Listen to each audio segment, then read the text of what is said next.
Hi, everyone, and welcome to the Thrive Co-Living Communities YouTube podcast. I'm Mark Stein, Thrive founder and your podcast host. We're creating sustainable, inclusive, and multi-generational residential communities from repurposed big box stores or other unused buildings. By offering unique and ecological co-living options, our aim is to combat the epidemic of isolation, revitalize communities, and help others discover the many benefits of engaged community living. In this podcast series, join us as we discuss co-living and other aspects of our concept, in addition to bringing you interesting people who are doing cool things from around the world. Through this podcast, learn more about our concept and see how Thrive co-living communities will bring together people from all walks of life. To find more about us, visit www.thrivecolivingcommunities.org. Thanks for watching and enjoy the podcast. Hi, everybody, and welcome to the Thrive Co-Living Communities YouTube podcast. Glad to have you back. And today I have Paula Kaeser. I never can. Kaeser. Good. And Damian Nordmann to talk about crypto and Ethereum. You may remember from a previous podcast that Paula was on to talk about crypto, and we had an extensive conversation, but it's such a complex topic that we really just skimmed the surface. So glad to have her back. And she's been an enthusiast of crypto. She's a business owner. I'll let her sort of set the stage for her involvement. Damian is a business coach with an emphasis on crypto that he brings into his coaching practice. So really glad to have both of you on to help us understand more about what crypto is about. So thanks so much. And Paula, why don't we start with you, since you're the veteran of the podcast, and just summarize who you are and what your interest is in crypto. And then this is just an informal conversation, so we'll just let it flow as it does. Welcome to both of you. Hey, thank you, Mark, for inviting me back to your podcast. I love being here. And you kind of hit the nail on the head. I'm a crypto enthusiast, and it's just one of those things that caught my attention a few years ago, and I've spent a lot of time studying it. In real life, I guess I'm a consultant. I work with expense reduction for corporations. I have a specialty in insurance over there. So lately, my involvement in crypto has been researching a lot of ways that the crypto space can help corporations save money, for sure, because that's what I do, but then also make wise investments or make decisions about branching into Web 3.0, which I'm hoping we can, expand upon while we're talking today. It's fun, and it's a ever growing and ever changing space. The space is so rapidly evolving that sometimes it's very difficult to keep up, but glad to be here and looking forward to this conversation. Great. So Damian, do the same. Yeah, thanks, Mark. And thanks, Paula, for inviting me to this.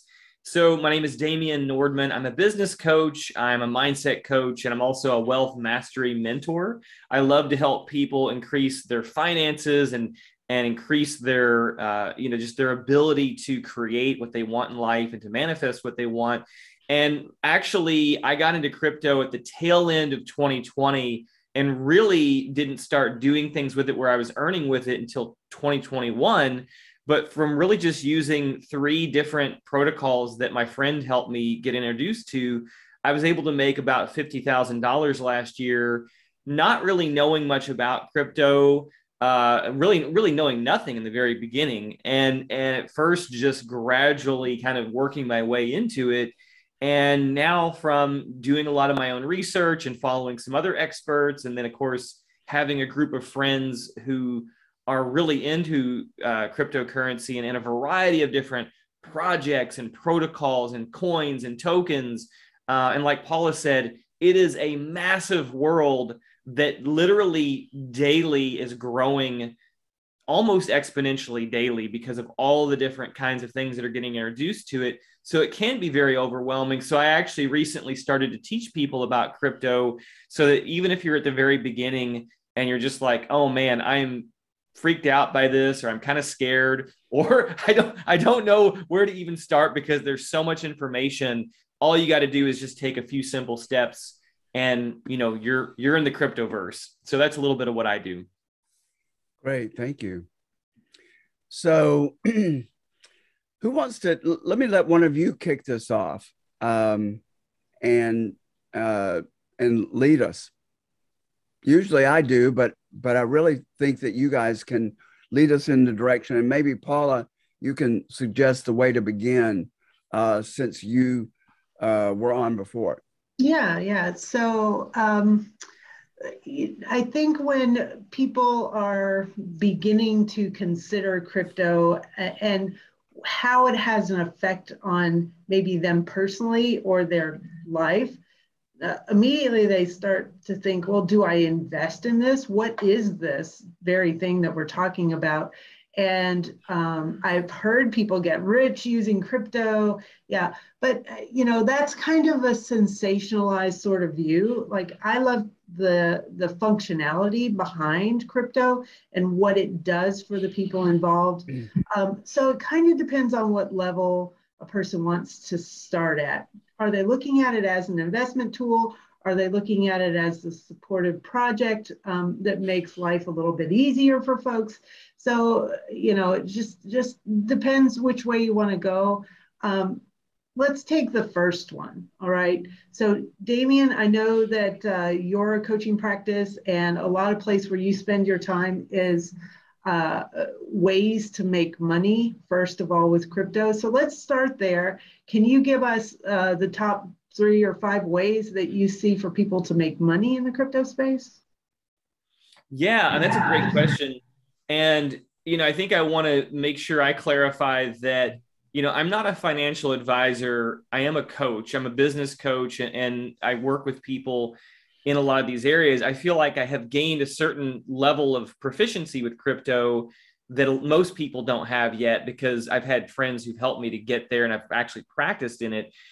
So what I'll say to answer your question, Paula, I'm going to give a couple just broad strokes for just a minute, because, when we're talking about this, we're talking about some things from a broad perspective, and then we can drill down into more and more specific areas. But, one way, the simple way that I think most people get familiar with crypto is treating it almost like a stock investment, right? I mean, it really can be as simple as, I'm going to put $25 per week into Bitcoin, Ethereum, Solana, Avalanche, whatever, the AVAX, these different coins and tokens, and you can watch it go up and down. So just even that's kind of a broad category, is just coins and tokens, right? Like which ones do you invest in? Which ones do you put money in? And that might be slower for some people, because if you're going to take it a more conservative view on it, but it's a lot more, it's fairly simple. And it's also for crypto being as volatile as it is, it's also fairly stable way to like track what you're doing and not too complicated. I also like to look in terms of projects, right? Like, what projects get you excited? For me, the GameFi and the play to earn space, where people can actually go play computer games and can earn money doing these different games, earn cryptocurrency. That's a fun way to get involved, because for some people, they're already playing games and it's really easy to do. You just go in, and some of the games right now aren't that great. Some of them are going to be amazing when they're really ready to go. I would say another area is decentralized finance, which is very lucrative, but you do have to have some kind of awareness and some knowledge of how to work within that, because you're working with these protocols. You're working with these they're called decentralized exchanges, where you go in to a certain website and you are actually kind of acting like the crypto bank, so to speak, where you're providing money or liquidity to other people. And so you can earn interest on that, right? So those are some of the main ways. I would say maybe the other two big ways are, a lot of people know about NFTs, or non-fungible tokens, which is another, I mean, a whole other world we could talk about. And most people know NFTs through the art space, like art NFTs, but there's literally at least 10 or 15 different types of NFTs that you can invest in. That also requires quite a bit of specialized knowledge that you have to get good at. And then the last one I would say would be things like IoT stuff, like the Helium network, which is, where you're buying these actual crypto miners that are doing performing a task in the real world, helping people run other devices and do certain things and gather information, but they're also earning from that. So those are a few of like the broad strokes. And if any of those terminologies making people's heads spin, then it's okay, because this is a lot of stuff to take in. Yeah. Paula, I wonder if it's a good time also to back up one step back and talk about blockchain technology just in general, since this is an extension of that. Sure, absolutely. And I agree. When you think about crypto, you have to identify the protocol or the coding, the technology that's driving all of these projects forward. So no doubt it's important. There's the Bitcoin network, right? There's the Ethereum network. There's the Solana network. There's the Cardano network. Now there's multiple blockchains out there. And I think with each step, we're solving the problems that the predecessor, meaning, Bitcoin was the first among all of the blockchains. It's kind of, I'm not discriminating against Bitcoin. I hold Bitcoin. I believe in Bitcoin as a store of value, but it's a little clunky to develop other applications on top of to carry out processes for different projects, right? So along comes Ethereum, which was kind of the second major blockchain, some similarities to Bitcoin, but a bit more user-friendly when it comes to developing applications on top of it. But now we've progressed to, some other much more speedy, much more inexpensive ways to develop applications that have many, many uses, right? So maybe, that's my understanding of how the development of blockchains have come to this point. I'm wondering if, Damian, you have any information about the scalability and what you see coming in the future for these projects in particular.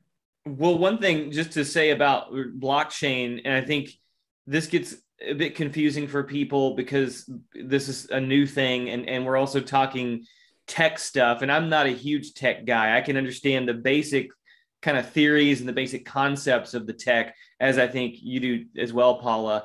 But it's essentially the thing to realize with blockchain is that it's providing this programmable scarcity that didn't exist before, and a certain what they call like trustless security, which basically means that the blockchain allows us to function, to have transactions, and to be programming all these different possibilities into place that cut out the middleman, right? And so essentially that was what Bitcoin was created to do, right? It was created, and Ethereum, like you said, being like the next sort of generation after Bitcoin, was to make this decentralized sort of network so that we can do things without having a bank hovering over us, able to, make the decisions and cut out our potential profits, and even like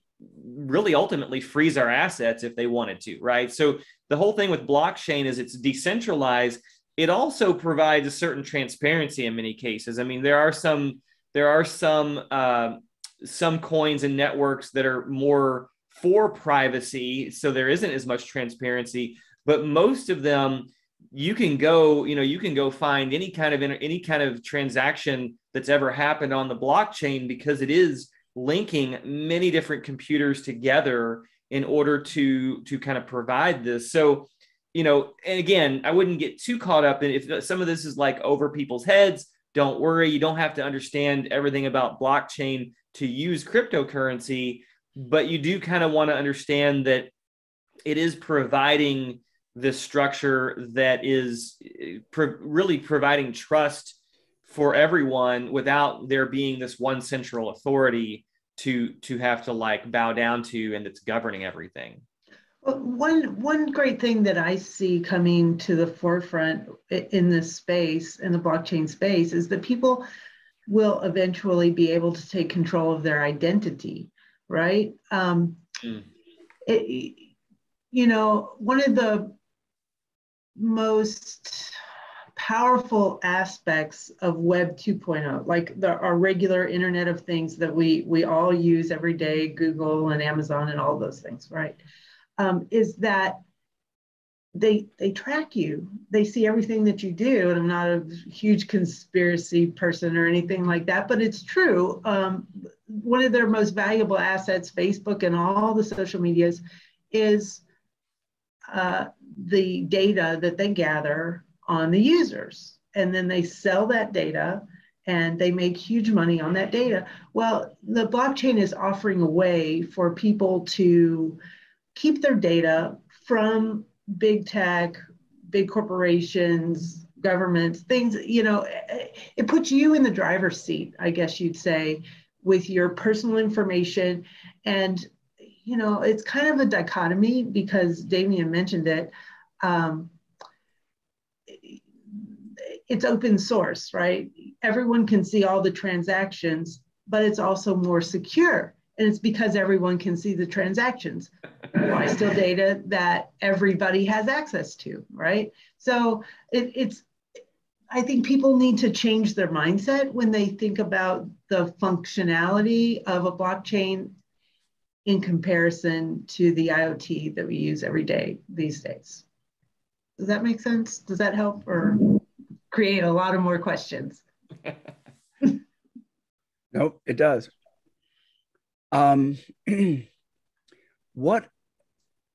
What are the main benefits to individuals and to society of, let's just pick Bitcoin, since it's the most prevalent, the best known. Give us the talking points, the elevator speech that promotes the benefits of Bitcoin. And let's just say crypto in general. Yeah.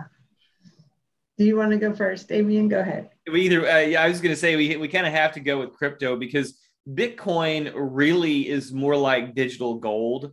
I mean, at this stage, its primary value, I don't want to say its only value, but its primary value is that it's a secure place to store value, to store money, and to keep it for long-term use and growth. But when you're looking at other cryptocurrencies, there's a variety of benefits, right? There's a variety of uses. But I would say if we were to like distill it down to some of the main, I believe the question was sort of like the main benefits, the main uses, the main benefits of them, really is that it's creating opportunities for this. I would say it kind of goes along with, let me put it in, let me couch it this way. I always like to describe it in terms of Web 3, because we have Web 1, Web 2, and Web 3. Web 1 was when the internet first came out, and we were primarily consumers of the internet, right? There were a few people who had websites up, and we either consumed information or we consumed a product and we bought products off of it. Then around 2005, we had Web 2. That's when Facebook, YouTube, all these Instagram, all of these social media and other types of platforms came out, where we were providing the content as well as anybody else. But it was still some big business, some big corporation having control, like the ultimate control of all that. Well, with Web3 and with crypto, the two main things, the two biggest things we get to take advantage of now are, one, governance of businesses, right? Like we get to vote kind of like you do when you have a stock, you get to actually vote on something, but governance and input into a business as someone who is part of that, owns part of that, the coin or the token or whatever the requirement is. And then two, we also get to profit from these businesses. Some of them are, not huge yet. Some of them are growing quickly. Some of them are going to be, enormous, but having governance and being able to take profit in and share profit in a large corporation's undertaking are really, I feel like, two of the biggest things that crypto provides for us. Yeah. And I think it's important to know the capability to set up these channels of income. In days past, people who wanted like streams of income, maybe they put some money into rental properties, so they had money coming in from that direction, or they, were part ownership of a variety of businesses and they had money coming in from different directions. In the current crypto space, it's very easy to do some research. Obviously, again, we're not financial advisors, we're just enthusiasts, but to research these projects and invest into them in a variety of ways. If that's purchasing their NFTs that can be shared in the open marketplace, if that's participating in, say, mining or doing proof of work, proof of stake for whatever that chain is solving for, right? Whatever supportive, I guess, instrument that particular project has in place. So investing into these things, the things that interest you, they're wide scale. There's everything from art to, I don't know, help me out here, like games, and there's all these different projects going on. Find what you like and decide to put your time and effort and money into that project and set up a channel for returns coming back to you. That's what I'm seeing happening. And the people who are familiar enough with crypto and with the blockchain space are seeing these channels open up, and they're opening up wide, right? And I also think that mass adoption is coming sooner rather than later. So I think 2 years ago, probably 99% of all of America had not even heard of cryptocurrency or blockchain, right? Now you think maybe half the people say, well, they have a vague recollection of what this is. Okay, so rewind that to say 1994, to between 1994 and the year 2000. Not many people in 94 had heard of the internet. What is that? And in 2000, I mean, by that time, 75% of the country was using it. So let's think about the next 3 to 5 years and how people are coming on board, and make sure that it is something that they are spending the time to understand, because I think that in the next few years, it's going to affect every single person out there. And it's worthwhile, in my opinion.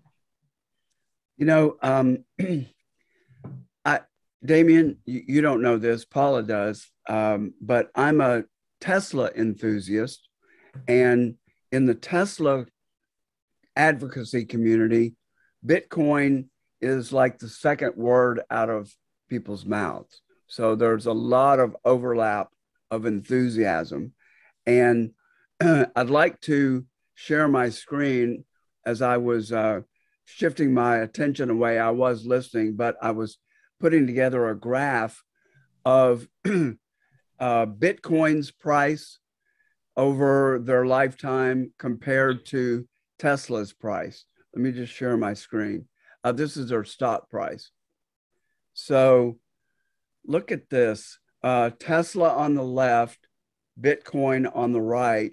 You got a little earlier start with Tesla but look at how similar their rise and recent fall has been. And even there's this peak with this peak, and then certainly this one. Mm-hmm. So, and I don't mean to imply anything other than they've had a parallel rise, mm-hmm. And recent fall. Let's talk about why people might be enthused about both. What is it? It's the future. It's something innovative. You guys fill it in here.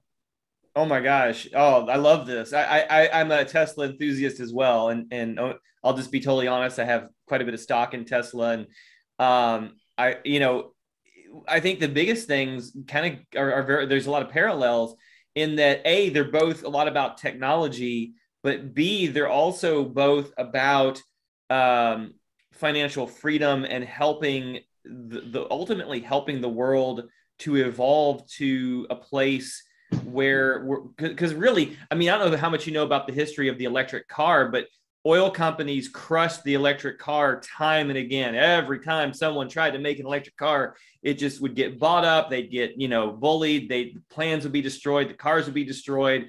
This whole thing until Elon Musk and his crew and whoever else, I don't know how many people he's worked with and businesses has worked with him, but came along and said, we're going to make this happen, right? We're going to move the needle in the right direction so that there can be, this environmentally friendly, but also technologically sort of advanced, product. And Bitcoin and cryptocurrency is very similar in that way, where it is kind of scary for some of these businesses when you look at, particularly with Bitcoin and variety of crypto, in that it is pulling the wealth and the power away from centralized authorities and some of the larger businesses, and it's putting it more and more in the hands of the people. I believe Tesla has been doing that as well, even though I can't speak to like all the details about Tesla and Elon Musk and all those guys. I just know enough about it to have watched it and seen, wow, they're definitely doing some things despite what the powers that be have tried to thwart. And they've been very successful, and their success has breeded a lot of popularity and a lot of people going, yes, let's get on board with this and let's see how far we can take this. Yeah, I would have to agree. And, it's a great correlation, and I hadn't seen those two charts put together before. Do you know what? I think one of the things that Tesla did, Tesla was a forerunner, right? There were other projects out there, electrified vehicles, fully electric plugins.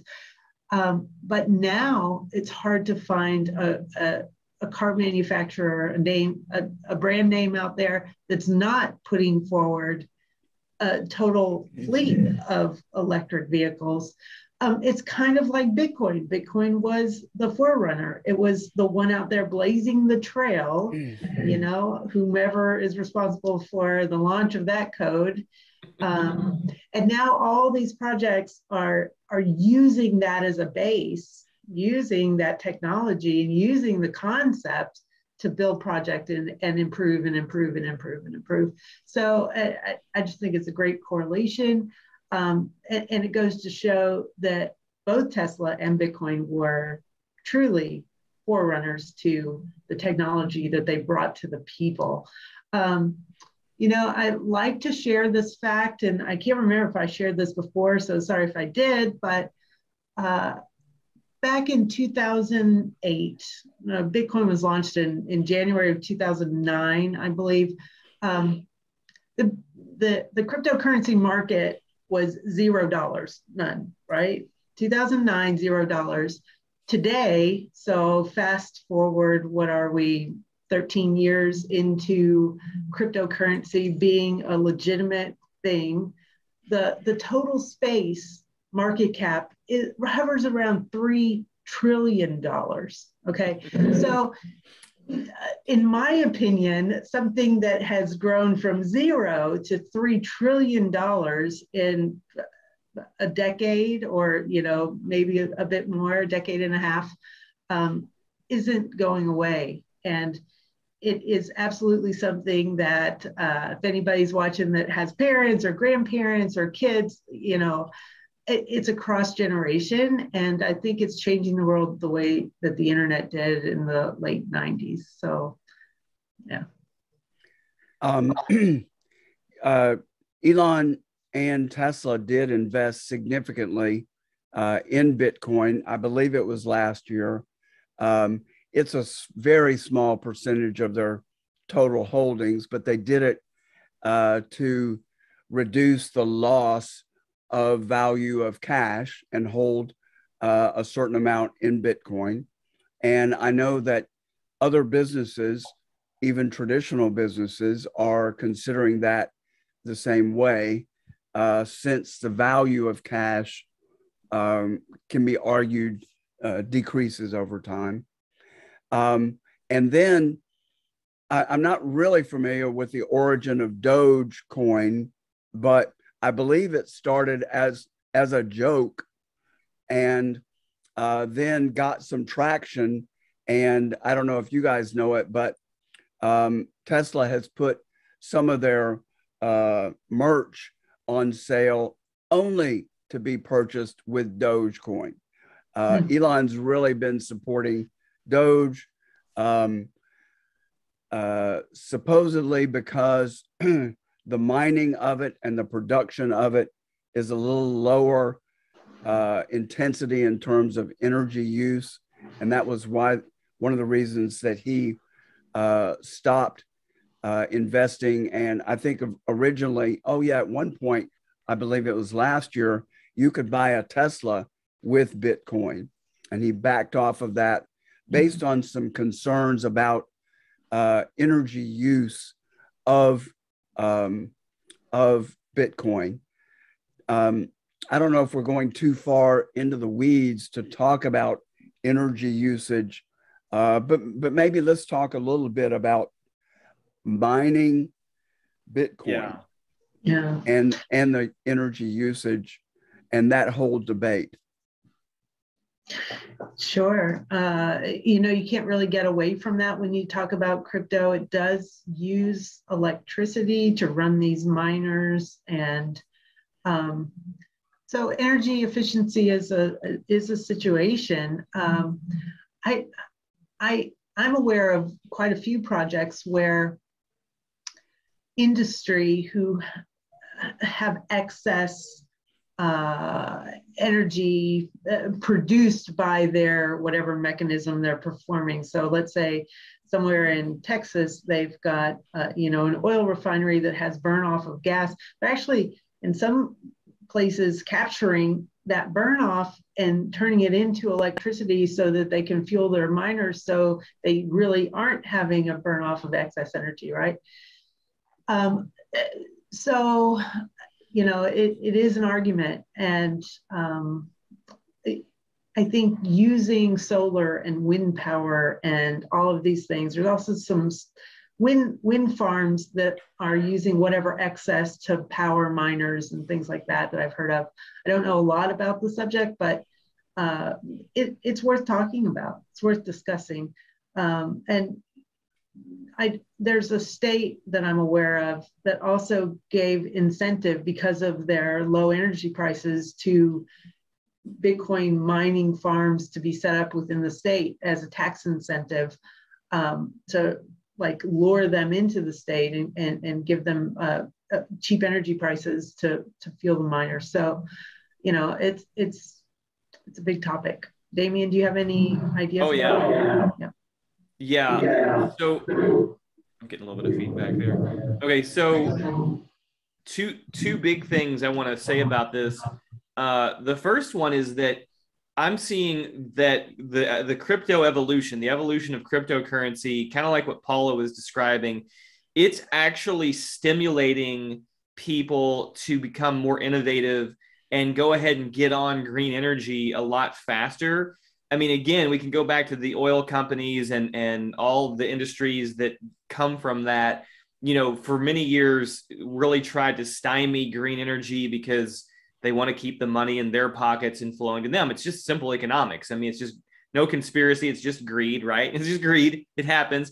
But as the world has evolved, and now with all the things happening, first with Bitcoin, then Ethereum, now all these other cryptocurrencies, it's becoming such a big tidal wave, right? Such a big movement that more and more people are finding creative ways. And like you said, even governments, states, countries wanting to incentivize ways for people to use cryptocurrency. So more of these green energy alternatives are becoming more accessible. They're just, people are pushing for them more, right? They're more of a demand, more of a desire for it.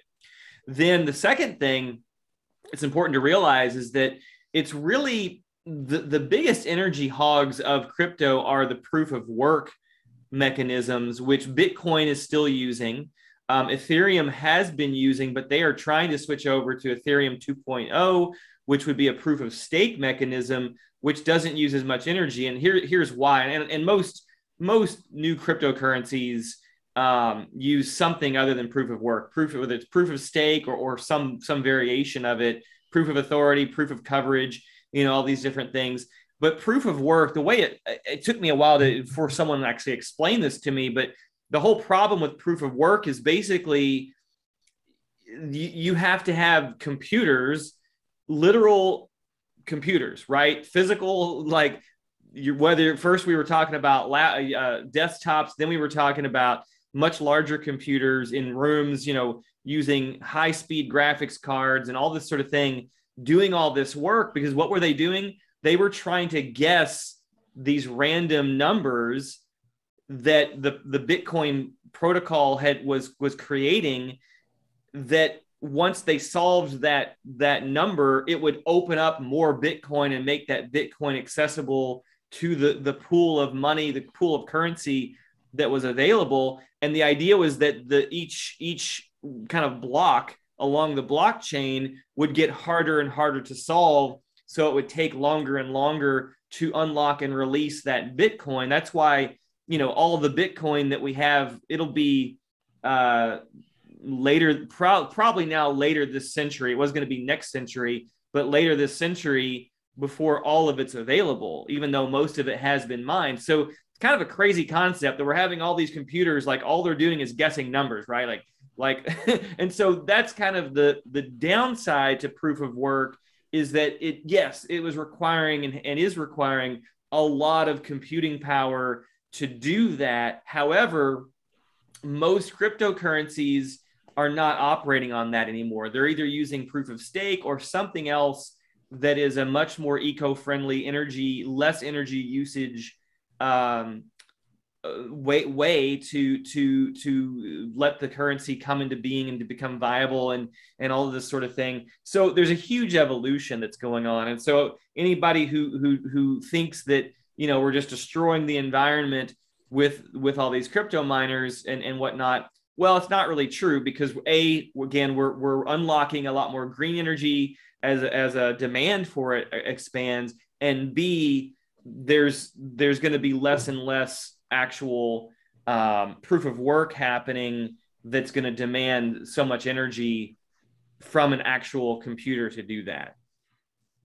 Well, and also arguing in favor of there's a lot more polluting and energy inefficient processes out there than computers, so if the worst violators of pollution laws are computers, will be in good shape. Okay, so let me give two pushbacks that most people would raise, and let's deal with them head on. So number one is, okay, we are so far from the gold standard. We left the gold standard, in 72?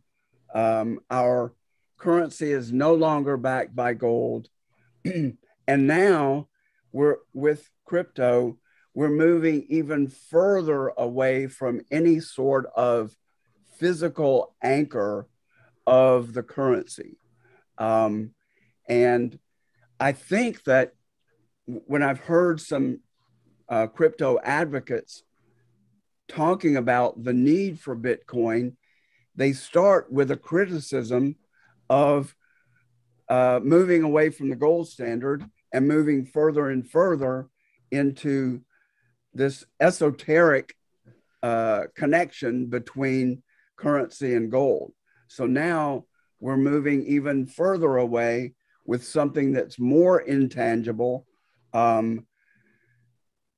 It's totally intangible. So let's deal with that one first, and then I'll deal with the security bugaboo that people bring up. Well, the first thing I want to say is that one of the very important points to Bitcoin is that there is a limited supply. Okay, so with Federal Reserves going off the gold standards, so the dollar or the euro, whatever,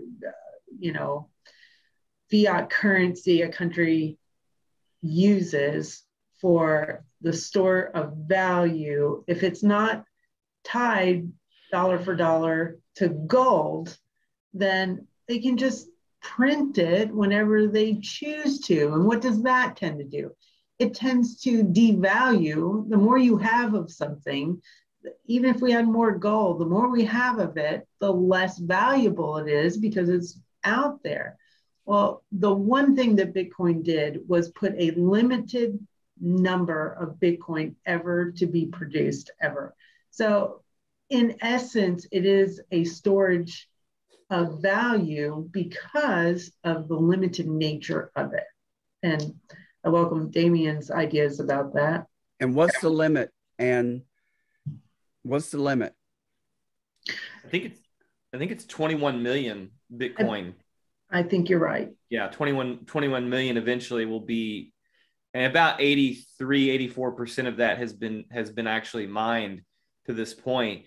But I would actually say, Mark, the things that you were saying that other people are saying actually is false, in that you can't get any more or less secure than placing all your trust in a fiat currency that is 100% dependent on what the government says it's worth. I mean, that to me, that's the farthest reaches that we can go. I mean, we've placed all of our faith in this ethereal thing. I mean, the paper that we get from cash has no value, and we've already storing the rest of the value on computers, right? I mean, in banks all over the world and all over the country. So we've already gone as far as you can go. I actually think that let's just take Bitcoin, because Bitcoin is a nice, even though it's not useful for transactions, it's not useful for some of these other things, as a store of value or as digital gold, it is very valuable, like Paula was saying, because there's only a certain amount of it that will ever be created. And because of the blockchain technology and the transparency that's there, as well as the high level of security that it provides, because it is spread over this vast network, you literally have to, in order to change something on the blockchain network, or they call it creating a fork, you have to have more than 50% of every computer that's plugged into it, like basically given okay. And we're talking about an astronomical number of computer systems currently plugged into the Bitcoin network. So it just, yeah, in my eyes, and of course, and there are ways that we could bring about some of those changes if we all collectively wanted to, but having something that is scarce like Bitcoin, that has a certain amount of set value, and yet it can still be broken down into these smaller increments, right? You can have a tenth, a hundredth, a thousandth, whatever, 100,000 of Bitcoin. So it can be broken down and therefore distributed and shared and used in a variety of ways. but you do have a finite quantity. So that is part of the reason why the value of Bitcoin has ultimately gone up, is that there's more and more individuals, as well as more and more institutions and businesses and even governments saying, oh, wow, this is scarce. We want to go ahead and get some, before that day comes when you can't get any more, which may happen. So those are some of my thoughts about the fiat currency versus cryptocurrency debate. Well, if 84% of it has been mined and owned, I'm asking, is it owned? Not all of it's owned. Okay. Some of it is like in exchanges available in DEXs and other centralized exchanges, but that just means that it's been mined and that it's available for purchase if it's not already owned. So if that's happened in 2 or 3 years, then it won't take long to absorb that other 15%, and nobody else is going to get it. Who's going to have this concentration of wealth? It'll get more expensive as it's more scarce, and then those who are able to purchase it will consolidate and purchase more as much as they can. Is that the thinking? Well, it definitely could be, but who owns all the stocks in the world? So those pieces of Fortune 500 companies and all of those things. I would say that anybody who wants some security in their lifetime, and if they believe in this and they see this as the way that value is stored in the future, then you can just buy $10 worth or $20 worth or $50 worth a month or whatever. It's available and it's out there for exchange right now. So, okay. Yeah. I would just say that, again, not all of that Bitcoin is actually owned by people. It has just been mined. So it's available, but I'm not even sure what the percentage is that's actually owned. It's far less than that. The other thing to realize is that it's going to take till like 2070, 2080 before all of the Bitcoin is mined, at least. It might even take longer than that. We might even be looking into 2021 something before all of the Bitcoin is mined. And part of the thought process that a lot of experts have is that, but well before we ever get to that point, we could have even come up with another currency that, maybe kind of grows alongside with Bitcoin, or, it's sort of like a secondary alternative to it, whether that's Ethereum or whether that's some other coin.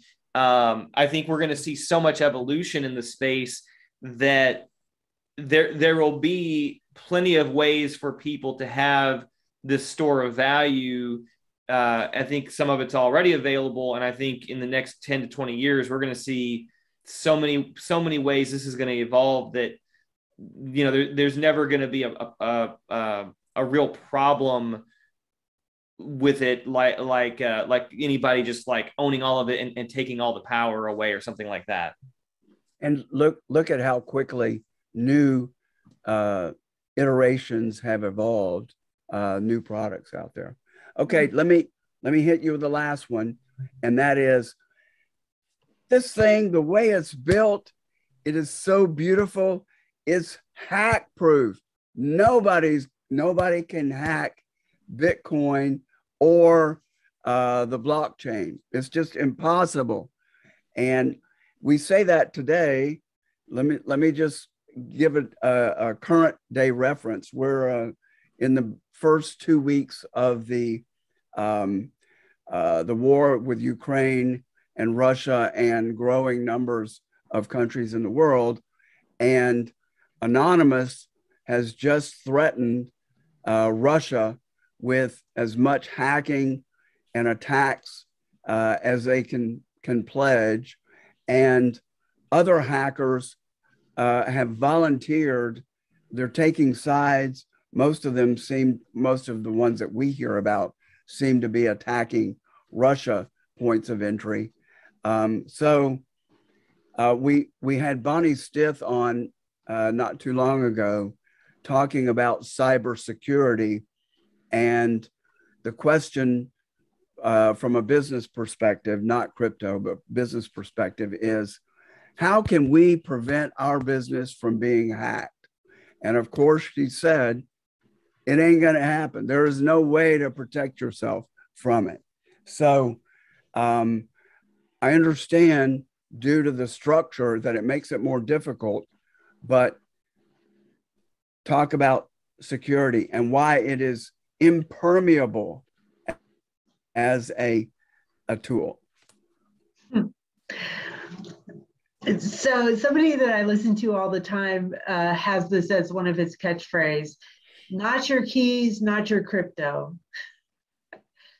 And I don't know. I mean, I get it. I understand why this is a debate.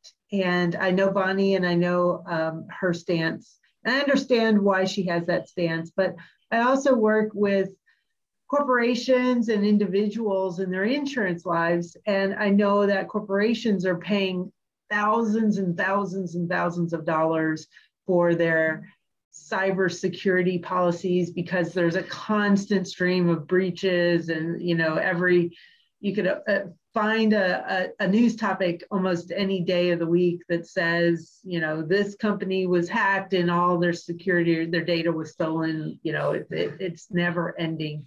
The thing that I believe about blockchain, again, goes back to everyone can see every transaction that was ever made. And so the sort of the open source of crypto is what allows it to be more secure. It sounds like a dichotomy, but that's the way that I feel about it.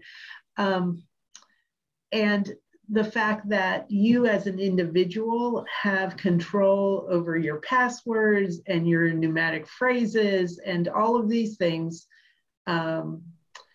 you know, also puts you in control of your assets and your data and your information and everything that you have stored on any one of these blockchains.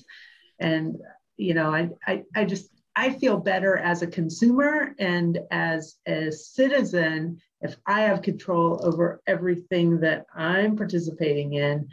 And I'm responsible then for my security. So. Yeah. So what I would add to that.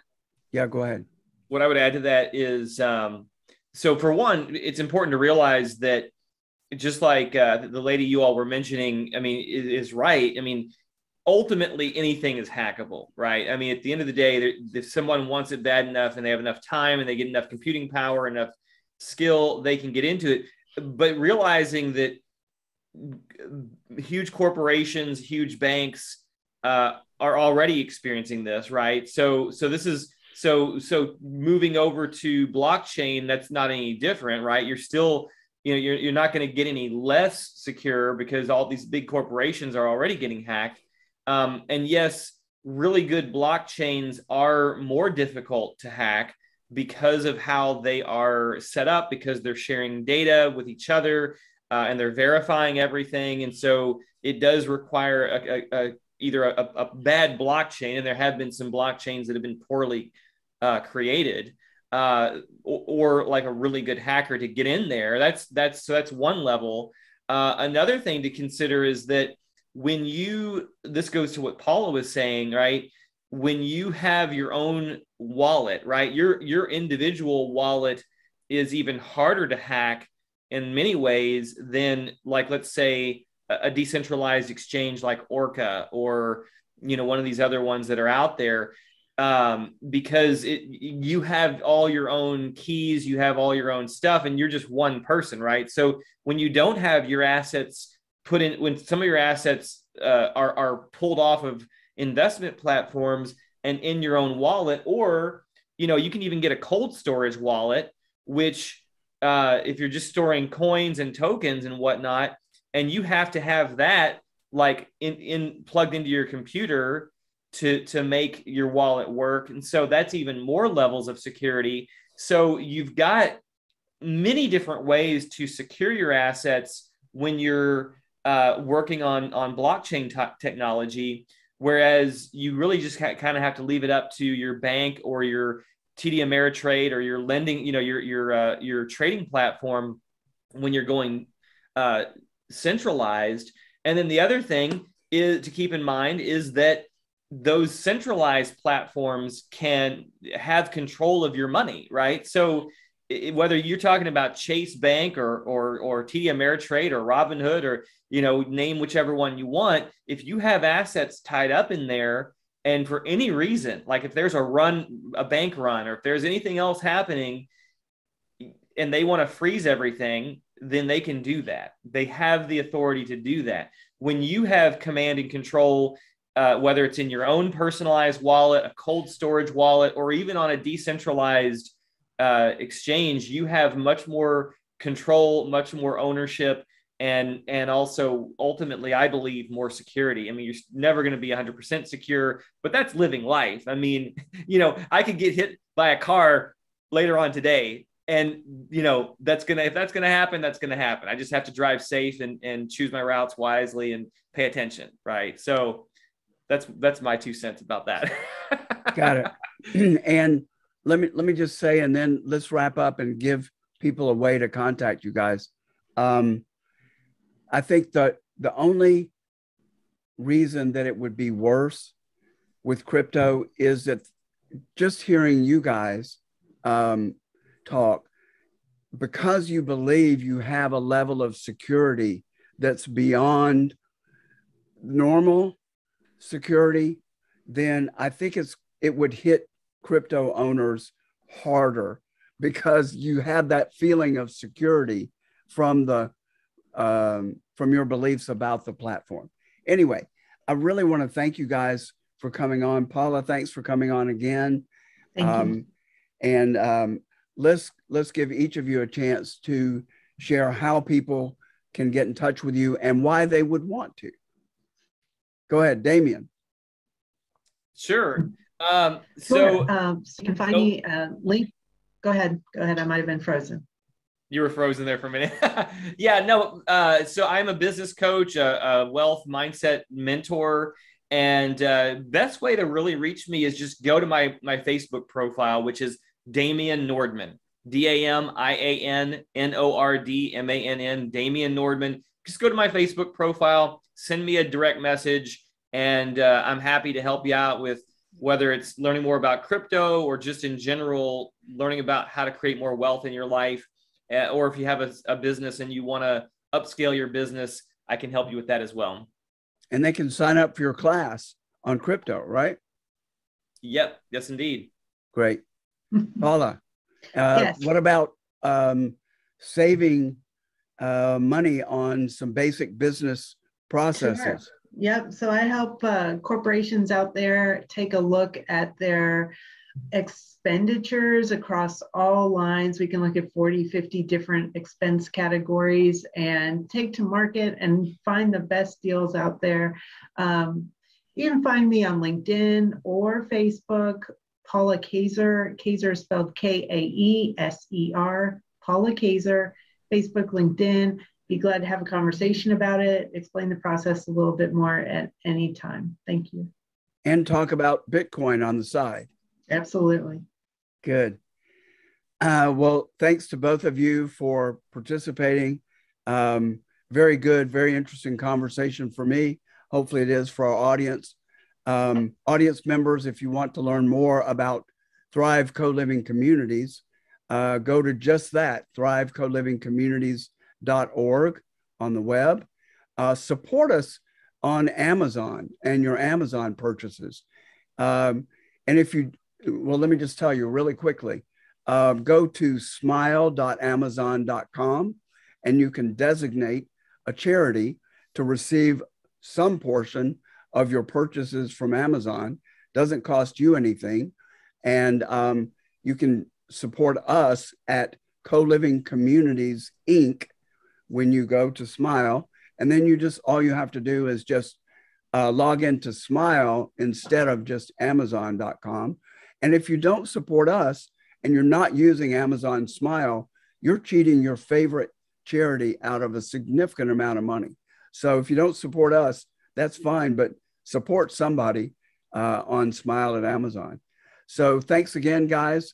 And I'd like to have you back, both of you back, to talk about this as a continuously evolving story, which it will be. Thank you, Mark. All right. Thanks, Mark. Thanks, everybody. See you next time. Thanks for joining us for another great episode of the Thrive Co-Living Communities YouTube podcast. To learn more about our mission and how you can support our vision of creating co-living communities worldwide, please visit us at thrivecolivingcommunities.org. To receive advanced viewings of our podcast and other exclusive content, find us on Patreon at patreon.com/Thrive Co-Living Communities. You can also learn more ways to support our mission in the show notes below. Amazon, Smile, GoFundMe, Kroger, and our own Thrive Gear store, where you can buy t-shirts, hats, and many other items. Thanks again for tuning in, and we'll look forward to seeing you again soon.